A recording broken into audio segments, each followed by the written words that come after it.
and welcome to a new episode of the Awaken Together podcast. I'm Kat, and today I'm joined with my husband, Kyle, and we're going to be talking about the embodied masculine. He has been committed to his path of healing and self-discovery for the past 5 years and has picked up a thing or two on the pressures of masculinity and the benefits as well as the hardships that has ensued from that. So without further ado, welcome, Kyle! Hello. Hi, everyone. Hi, how are you? I'm pretty good. I'm a little nervous to be talking about this, but I think it's important, so I agreed to be on. Yeah, thank you. You have so much to share on this subject, and we're really lucky to have you. You've taught me so much. So, a couple of things that we're going to be covering today. We'll be talking about the patriarchy, how it disserves not just women, but all genders. We'll talk about toxic masculinity, what the embodied masculine means, and lots more. And I realize that many of our listeners are women, and there might be some topics that we cover today that are initially triggering. And I invite you to sit with that discomfort, hold it, and keep listening, because this stuff is really important. And I share that because really that's been my experience. And while uncomfy at first, I'm so glad I stuck with it and listened, because I've just learned so much. So I want to begin by sharing that yes, being an able-bodied cisgendered white male is about as lucky as it gets when it comes to hitting the privilege lottery. Our conversation today does not deny that. Instead, one takeaway that we hope this episode leaves you with is how to be an ally for men who are seeking to break ties with toxic masculine societal norms by owning their sensitivity and vulnerability. So, Kyle, question for you. When was the first time that you remember understanding what was expected of you rather than your sister because you were born a boy? Um, yeah. So, um, lots of times where I've noticed that, but I think the first time, or one of the first times, I don't know, I would say would just be noticing. So I have a sister. I have an older sister, and I used to play with her toys a lot. She had some what were they? The My Little Ponies Oh, yeah. and those kinds of toys. Easy bake ovens, all those, like feminine gendered toys. And so I would play with them with her, sometimes just even by myself too. Um, and she was also very into dancing. She still is into dancing. And I got interested in dancing as well.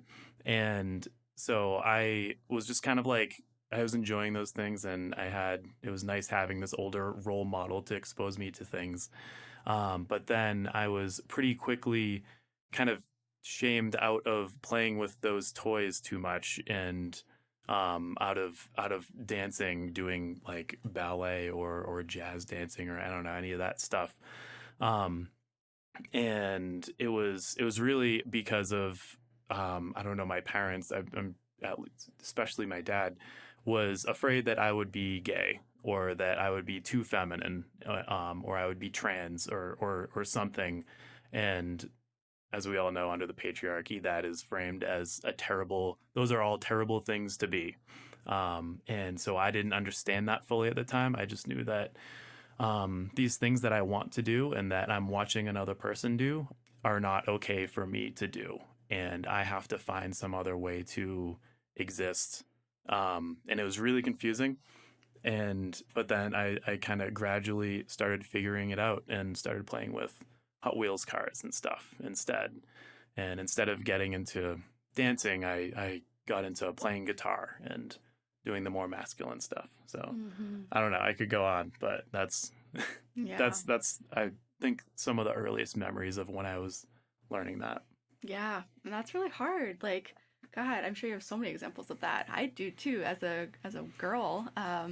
Growing up, I remember I was gifted dolls all the time, and I was I've always been a little rebellious, just in my nature. And I remember when I was being gifted dolls, not wanting dolls and just wanting to be like Sporty Spice was my favorite Spice Girl as a kid. And I loved soccer and I always wore my hair in a ponytail.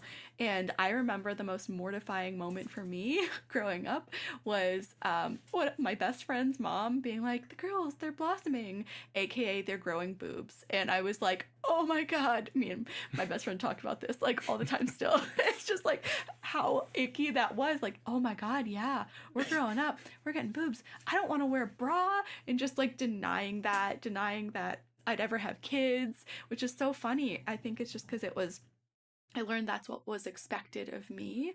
So all genders, we have this to some extent of like what we are expected to like, to enjoy, to play with, and it's kind of sad just how young that's ingrained in us. Mm. Right? Yeah. Yeah, totally. Yeah. I was talking with Kyle recently about I was at a work happy hour, and one of the guys, he just had a baby and it was his second daughter, and all the women at the table were asking like, oh, were you hoping for a boy, second kid, you had a daughter, it's like, were you hoping for a boy? And he was like, no, actually we were hoping for another girl.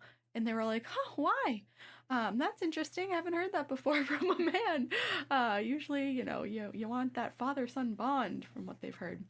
And he was quick to say, well, yeah, but girls are just nicer.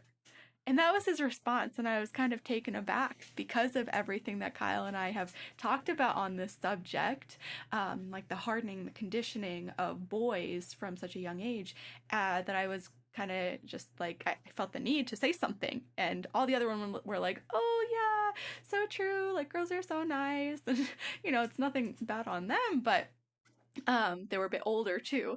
So here I am with like this millennial perspective, being like, oh, well, I mean, have you ever thought of it this way? Like, girls are taught to be nicer, and boys are taught that they need to be tough.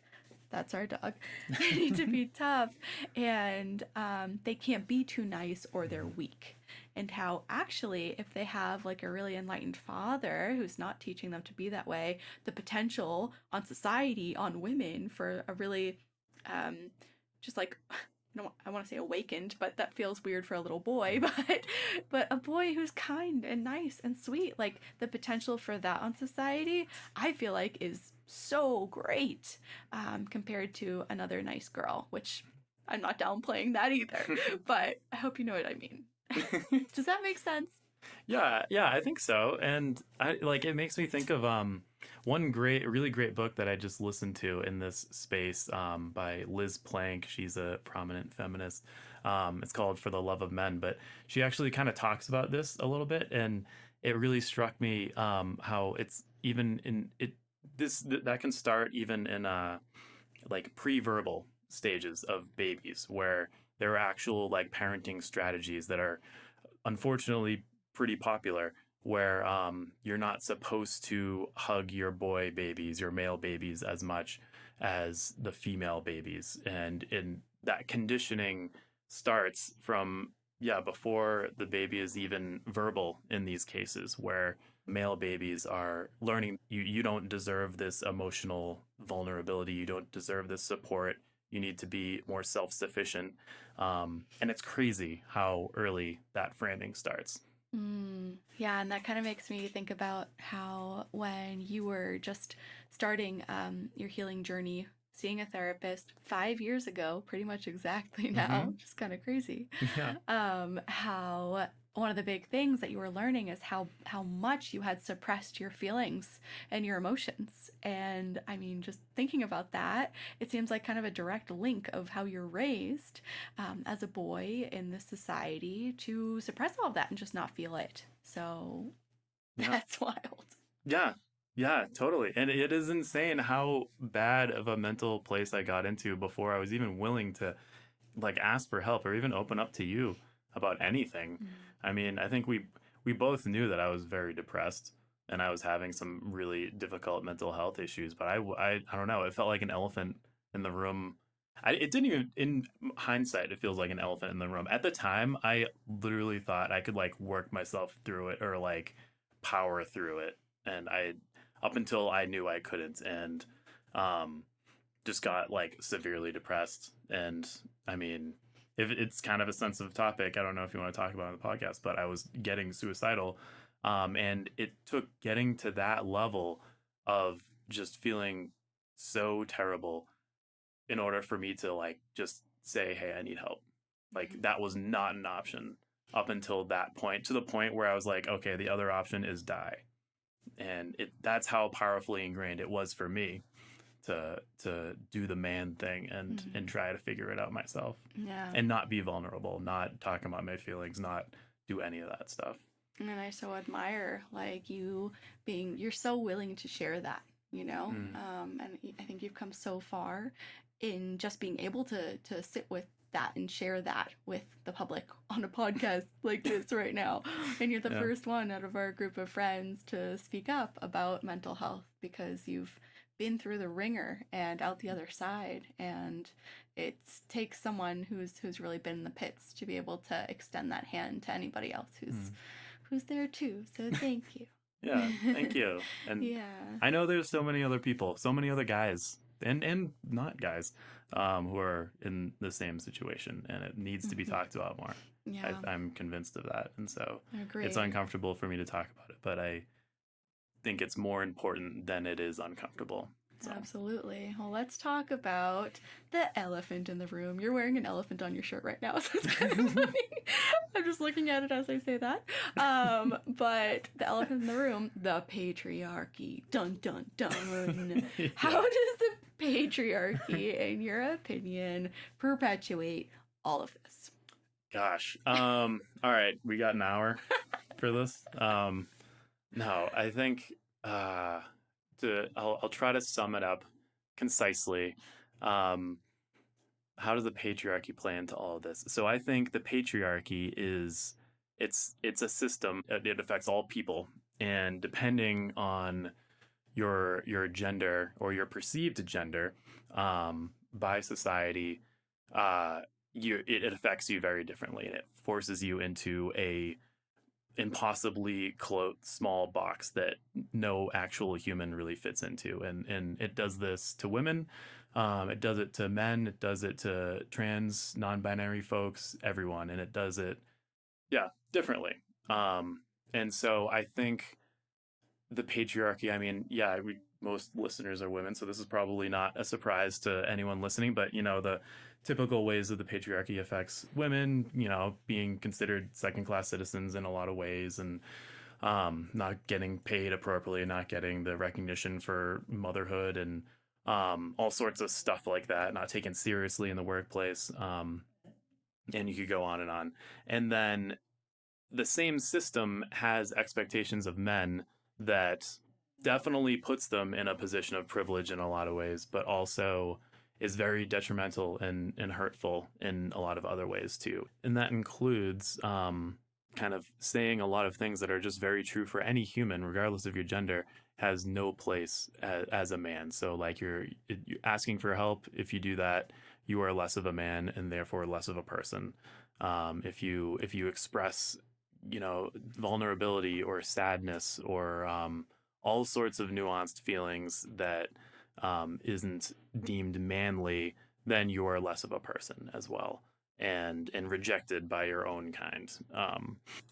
And then at the same time, there are other things that you need to be, even if you aren't actually that. You need to be big and strong, and you need to be confident, and you need to be a leader, even if that absolutely terrifies you. You have no choice if you want to be accepted by people, or at least this is what boys and men learn under the patriarchy. And so that can be really hard to deal with for anyone. And I don't know, I could go on, but that's kind of like the man box that you're kind of put into as a if you're born as a male, regardless of your actual gender. Yeah. And that makes me think about how much more violence is done by men, how much more homicide, how many more serial killers, like all the darkness, basically, and harm that we see in society is really caused by so many men. And it's no mystery, now that we're talking about all of this into like the conditioning of boys and men, where you feel like you need to be all of these certain ways just to be accepted, teaching you that you are innately wrong if you don't fit into this really rigid mold that society has put out for the male archetype.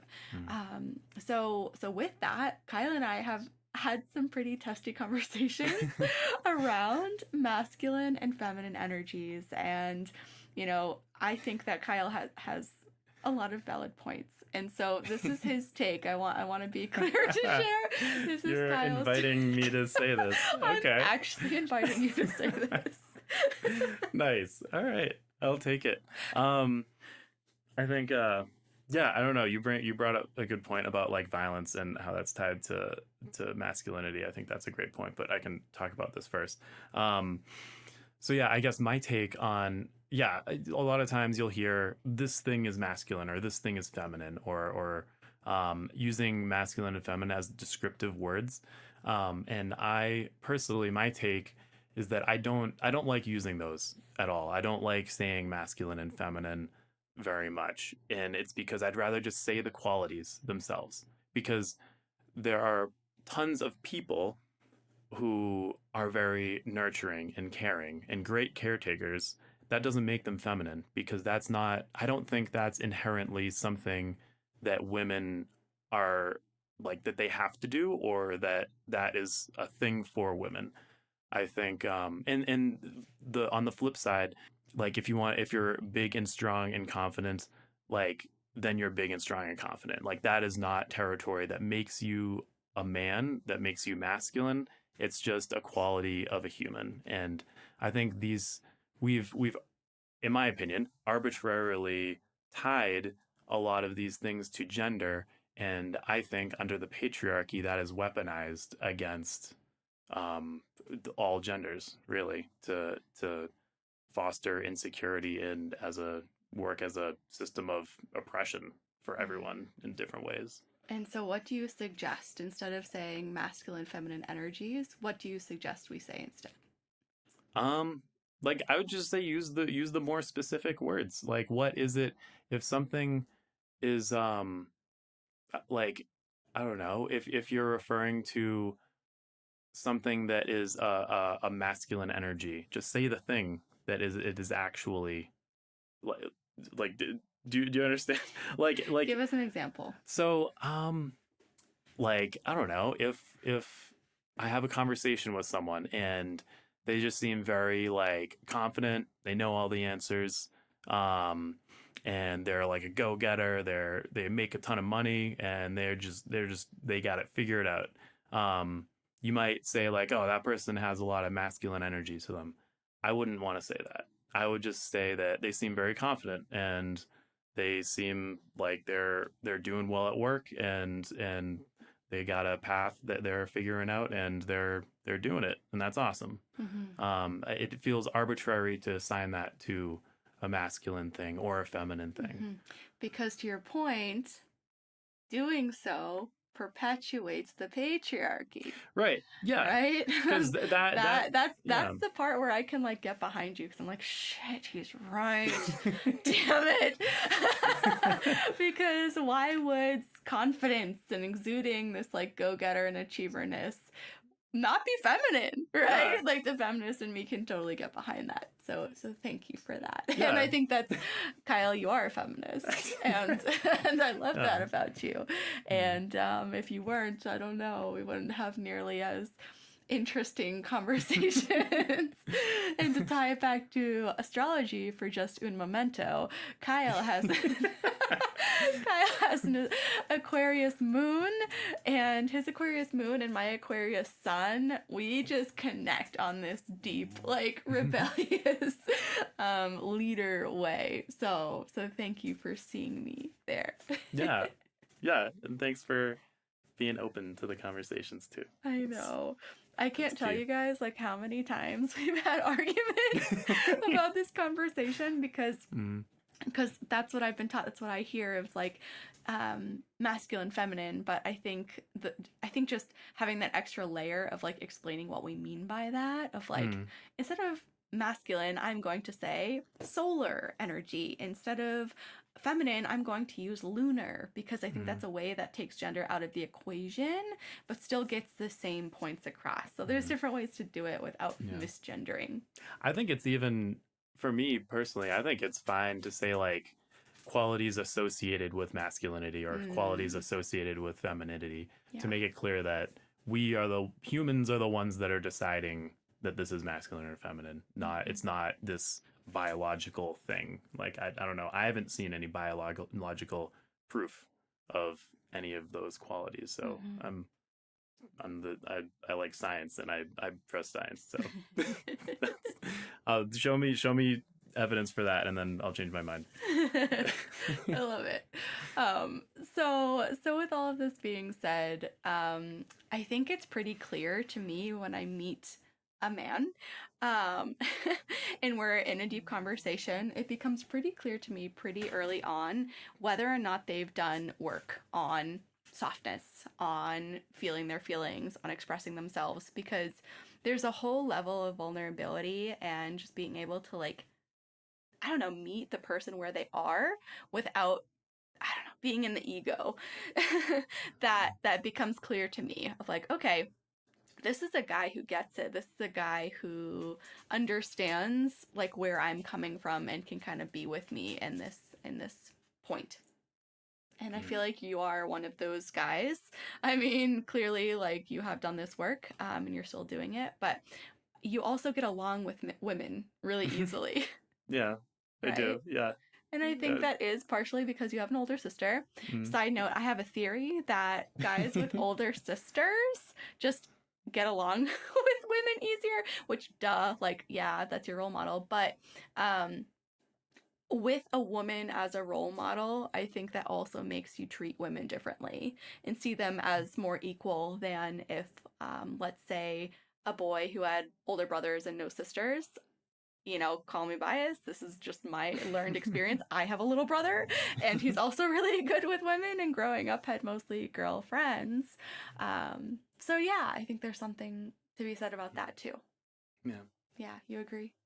Um. Yeah, I wouldn't be surprised. Yeah. Um. Yeah, I think definitely having older role model, um, who is a girl or a woman, um, definitely helped me kind of have more respect for Hmm. that side of things. Um, Even though I did get very deeply into like masculinity and definitely some toxic stuff, but I don't know. Can I go on a tangent about toxic masculinity as a phrase? Please, please. I was hoping Okay. you would. Yeah, that just made me think of the phrase because I said it, toxic masculinity.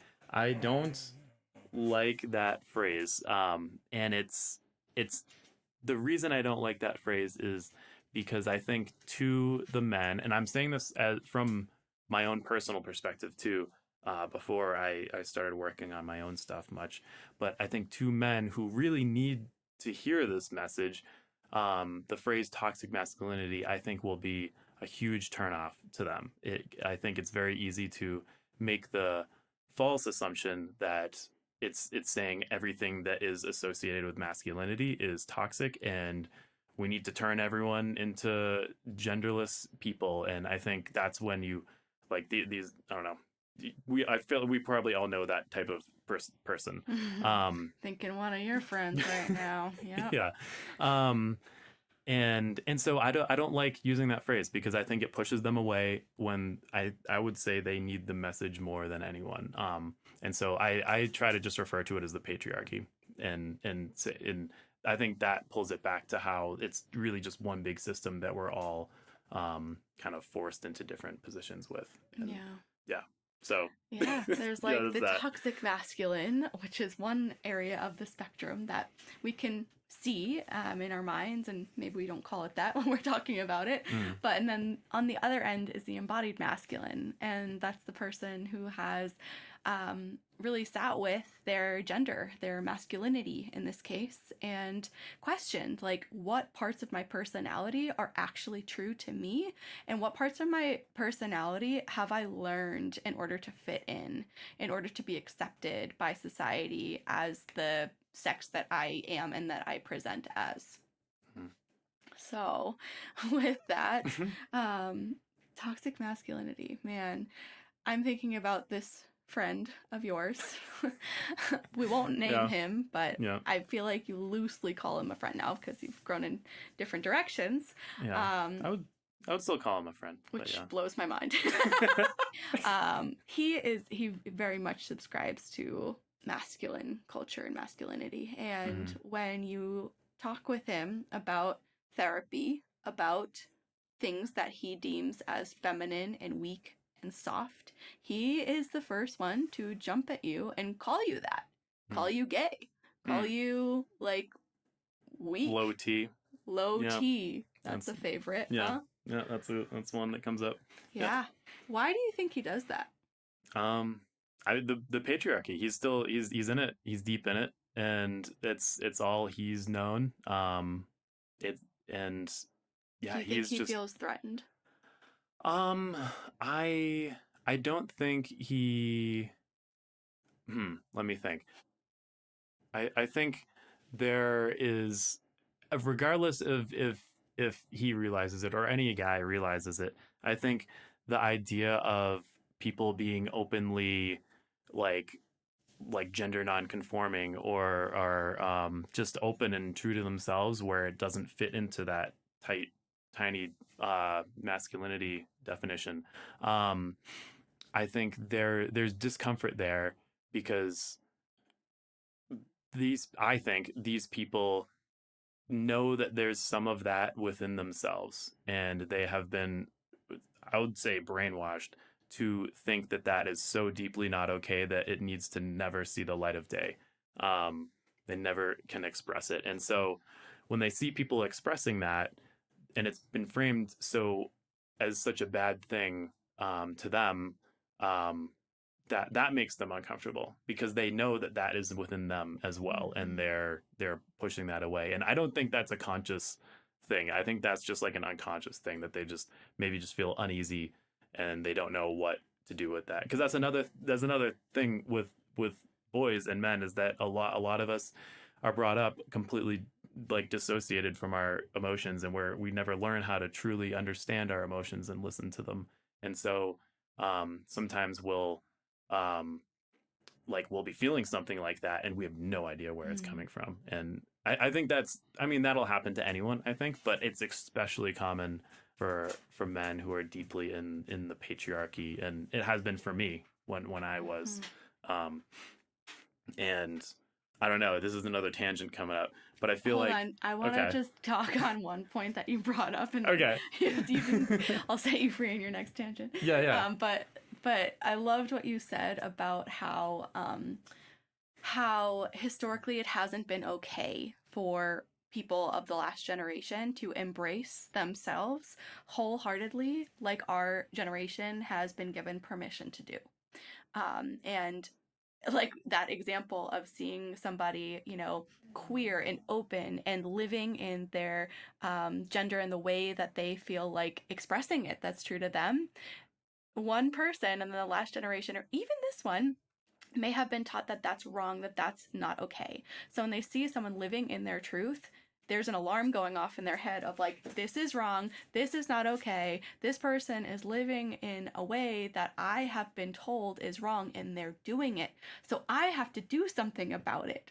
So I have to Mm, tell them that no, that's wrong, that's not okay. When like, wow, what a responsibility they're running around and living their lives with of yeah. why can't they just live the way that makes them happy? And it's Mm, just like so not what they've been taught and not what they're used to. And I yeah. think it takes really brave people to go out and educate themselves and just kind of fall on their sword a little bit and say, I've been wrong.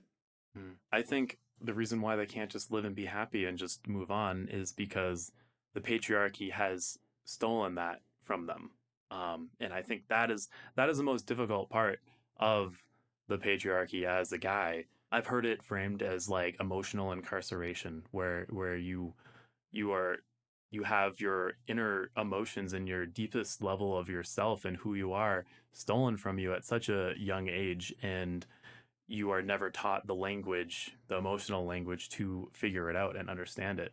And so it's really difficult for any guy to move past that at all, I think. And I mean, like I was saying earlier, that's why I had to get to such a terrible place Mhm. before I did anything. And I don't think that's uncommon at all. Mhm. I think that also ties back into what we briefly touched upon earlier, is how much, like, the vast majority of homicide is committed by men, and in most the vast majority of the victims are also men. And why, like, the suicide rate is higher among men, and how a lot of, I mean, radicalized groups, white supremacy, and groups like that, I mean, the vast majority of it are men. And I think the reason for that is, you can look it up. You can read testimonials from prominent people who have gotten out of hate groups like that, and the answer, as far as I've seen, is always that they made them feel like they belonged, and they made them feel safe. And I think so many people, um, but in this sense, from like an emotional sense, so many guys are grow up and they don't have that safety, and we're taught to posture like we're confident, we got it figured out, but on the inside we just need someone to be there for us, and we can't ask for it. And so I think that's when those radicalization groups can step in and get these vulnerable young men to do terrible things. And it's all just coming from a place of like wanting to belong, Mhm. you know, Yeah. and not understanding that how to health do it in a healthy way. Yeah. Yeah, it's such a great point, and it's scary too, and it's really sad. Um, I think at the basis of it, like, we all need to come together, because there's no way that this problem, the systemic issue, is going to be fixed unless we address this. So, I mean, basically, the secret to world peace is healing the wounds of the patriarchy, and that everything that it instills, it's like this, we if we zoom out, it's like the world leaders, most of them are men still, unfortunately, and there's war and there's hate, and yeah.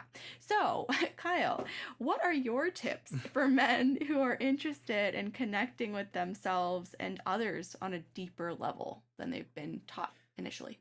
Yeah. Man, what are my tips? I think, um I would say, I think compassion is the absolute key thing to all of this, and that includes self-compassion for men, especially self-compassion, compassion for others, um and having that space to say, I'm feeling this thing. I feel like I need to cry and get a hug from my friend, and just trying it. Or you don't even have to try that. Take a little tiny step. Tell your friend that you're feeling sad and that you feel like you need to talk to someone. If they're a good friend, they're going to be there for you. And if they call you a pussy and tell you to go fuck off, then I mean, that's probably not a great friend. They're not a safe person. Yeah, yeah. So it's finding safe people who are willing to give you that compassion that you deserve. Um, and I think, um, I don't know. And that goes to women too. I know this is like, most women listen to this podcast. For me personally, I have also received the same kind of shame that I have from other men for not being masculine enough. I've received that from women and girls when I was younger, um, and it can be spread by anyone of any gender. And so I think it's good for everyone to really think about, like, am I perpetuating this? Am I setting up expectations that are unhealthy?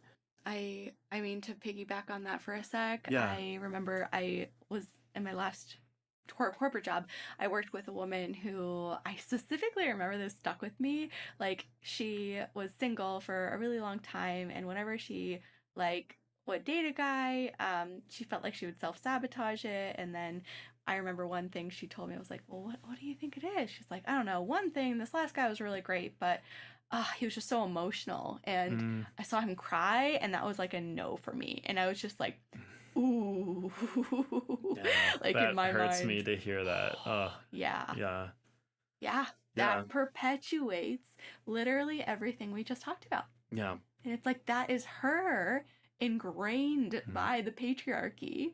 And it just perpetuates this behavior. Because if you're shutting down a man for crying for being sensitive, mm, you're drilling that in even deeper that that's not okay.